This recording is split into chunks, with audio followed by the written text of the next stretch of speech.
Bonjour tout le monde et bienvenue dans Manga Show, l'émission qui parle des nouveautés manga. Et aujourd'hui, on va parler d'un des derniers gros shonen du Weekly Shonen Jump, donc le magazine qui prépubliait Naruto, Bleach, Dragon Ball et tant d'autres, et qui publie encore aujourd'hui One Piece, mais aussi Haikyuu si je dis pas de bêtises, ou Inomaru Sumo. Et donc on va parler aujourd'hui de Dr. Stone, donc c'est dessiné par Boichi, le papa de Sunken Rock. Je pense que vous connaissez. Et donc c'est écrit par Richie Nagaki qui a, si je dis pas de conneries, scénarisé High Shield 21. Donc déjà aux commandes, ça annonce du lourd. Taiju, un lycéen tokyoïde, est un jour victime d'un phénomène mystérieux. En une fraction de seconde, l'humanité entière est transformée en pierre. Des milliers d'années plus tard, à son réveil, il décide de rebâtir la civilisation à partir de zéro avec son ami Senku. Donc, Dr. Stone, c'est dessiné par Monsieur Boichi, j'ai déjà dit. Donc, c'est le papa de Wallman, le papa de Sunken Rock, le papa de Space Chef César et le papa du futur Origins qui va sortir chez Pika en mai-juin, si je dis pas de conneries.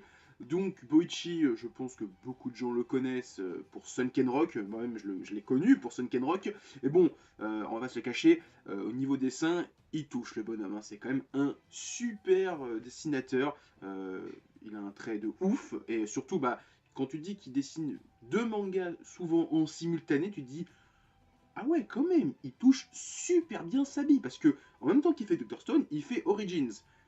Et vous verrez qu'on parlera d'Origins, ça, dans le manga show qui sortira quand j'aurai le manga un jour. Les deux styles n'ont rien à voir, donc il arrive à varier les styles assez facilement. Dr. Stone, c'est quand même un truc un peu plus shonen, un peu plus cartoon, on va dire, entre guillemets, hein, parce que c'est pas vraiment cartoon, mais le style est un peu plus enfantin, là où Origins, c'est quand même plus proche d'un Sunken Rock, donc un peu plus violent, un peu plus viril. C'est. Allez, pour faire l'exemple, c'est imaginer que Oda, il dessine aussi Berserk, et qu'il fasse les deux en même temps. Voilà, c'est pour vous dire, One Piece et Berserk, c'est le même auteur. C'est juste un exemple. Bah, c'est un peu dans le même délire. C'est un peu extrême, parce que bon, c'est pas aussi violent, aussi impressionnant que Origins que Berserk, et pareil, ça, c'est pas le même style de dessin. Mais c'est juste pour vous donner un exemple. Il y a un mec qui peut faire ces deux styles-là en même temps. C'est violent quand même. Et ben, voilà, c'est juste pour vous dire que Poichi touche sa bille. Après, il arrive comme à varier ses styles, mais on reconnaît quand même sa patte. Quand on voit Tsukasa Shishio, donc le troisième personnage de l'histoire pour l'instant, on reconnaît quand même certains personnages qu'il a fait dans d'autres mangas. On reconnaît au niveau de son style, au niveau des visages, au niveau surtout des yeux. On reconnaît quand même bien son style. Bon, après, voilà, c'est son style, il va pas non plus le modifier complètement à chaque manga, ce serait complètement dur. Et il y a très peu de mangaka qui font ça dans la vraie vie. Enfin, même il n'y en a aucun qui modifie complètement son style. Il y a des variantes, il évolue avec le temps, mais c'est rare qu'un auteur d'une œuvre à l'autre change complètement son style. J'ai jamais vu ça, ou alors peut-être dans la BD, mais bon, ils ont plus le temps de travailler, là où les mangaka, ils ont quand même une deadline assez serrée. Mais oui, on reconnaît son style, comme je disais, Shishio, bon, on reconnaît un petit peu, alors j'ai plus son nom, mais le pote de Kaneki Ken, le coréen, là, qui a des boucles d'oreilles partout, on reconnaît un petit peu sa gueule, même le héros, on reconnaît un petit peu, il y a un petit peu les airs d'un Kaneki, au niveau du regard, au niveau des expressions, mais voilà, ça reste quand même du bon dessin. Après, au niveau de l'histoire, je suis pas hyper émerveillé pour l'instant parce que bah, je connais déjà le manga, vu qu'il y a déjà eu des scans, ça fait déjà 1 an et demi que le manga est sorti au Japon, il y a déjà 50 et quelques scans, donc ça, soit 5-6 tomes au Japon, donc je sais ce qui va se passer dans le futur. Là, je vais m'arrêter de lire les scans pour me garder la surprise pour les prochains tomes, enfin, peut-être pas, je verrai. Mais en tout cas, Dr. Stone, c'est bien au niveau d'histoire. Alors qu'est-ce que je peux en dire par rapport au premier tome sans trop spoil? Bah déjà, j'aime beaucoup l'histoire. Enfin, voilà, on voyait des gens très intelligents, 1000 ans dans le futur, dans un monde post-apo. Enfin, ils sont pas vraiment envoyés, mais ils sont bloqués pendant 1000 ans en mode pierre, et ils se réveillent 3000 ans plus tard, ou 4000 ans plus tard, je sais plus. Donc ils ont toujours ces connaissances, mais bon, le monde est revenu à zéro, ils sont d'une sorte de second âge de pierre. Ce qui est marrant, c'est quand je dis âge de pierre, parce qu'ils sont tous devenus des pierres. Donc je sais pas si c'est un lien, mais en tout cas, ça me fait beaucoup marrer de dire ça. Mais voilà, ils repartent à zéro, et bon, quand t'as le héros Senku, ou Senku, qui est super intelligent, qui a toute la connaissance de l'humanité dans son cerveau, parce que c'est un putain de génie, c'est genre Malcolm x 1000, c'est Dexter, du laboratoire Dexter x 1000. Bon, le mec, il t'arrête de faire des trucs, tu fais waouh, c'est génial, c'est ouf, moi j'aurais jamais pensé à faire ça. Moi déjà, j'aurais galéré pendant 3 mois à faire du feu.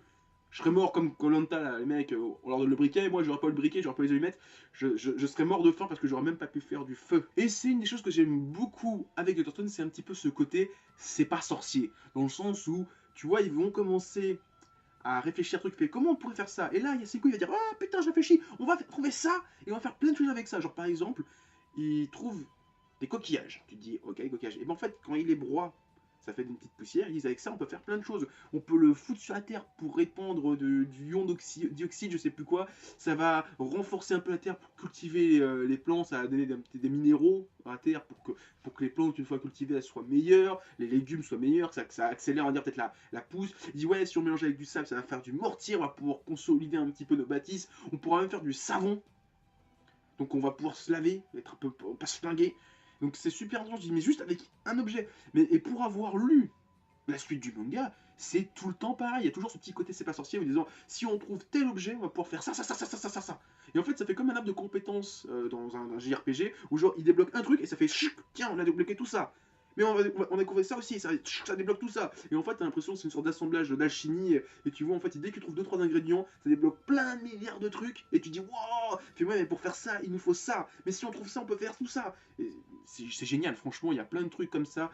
Comme je dis, pour avoir lu la suite du manga, il y a plein de délires comme ça. Où dès qu'ils trouvent 2-3 ingrédients, ils peuvent faire plein de choses. Et ça, ils s'accélèrent de plus en plus. Et c'est un truc de fou à quel point ils vont. Enfin, ils sont pas non plus encore à construire des buildings, mais ça ne serait tardé, un de ces quatre, mais en tout cas, le manga est super intéressant. Ne serait-ce déjà pour cet aspect un petit peu pratique, passe-partout, voilà, découvrir des choses.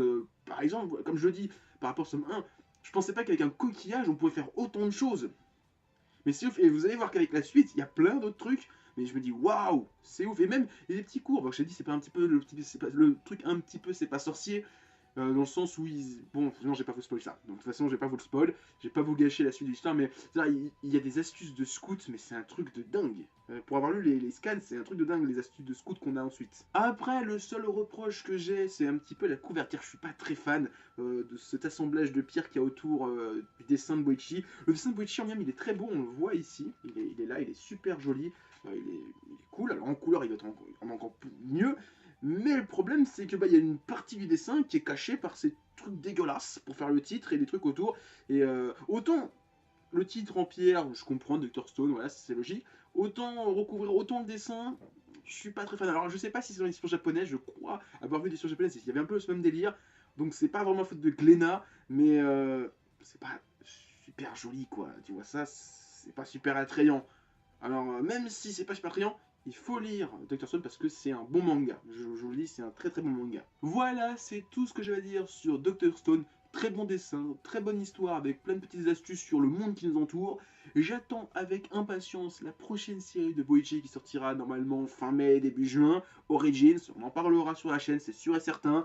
Donc, jusque-là, je vous dis à plus, mais mettez des pouces bleus, laissez des commentaires, partagez la vidéo sur les réseaux sociaux. Il y a mon Facebook, mon Twitter, mon Discord dans la description. Et moi, je vous dis à plus. Continuez à lire des mangas et à regarder des animas. Allez, ciao tout le monde.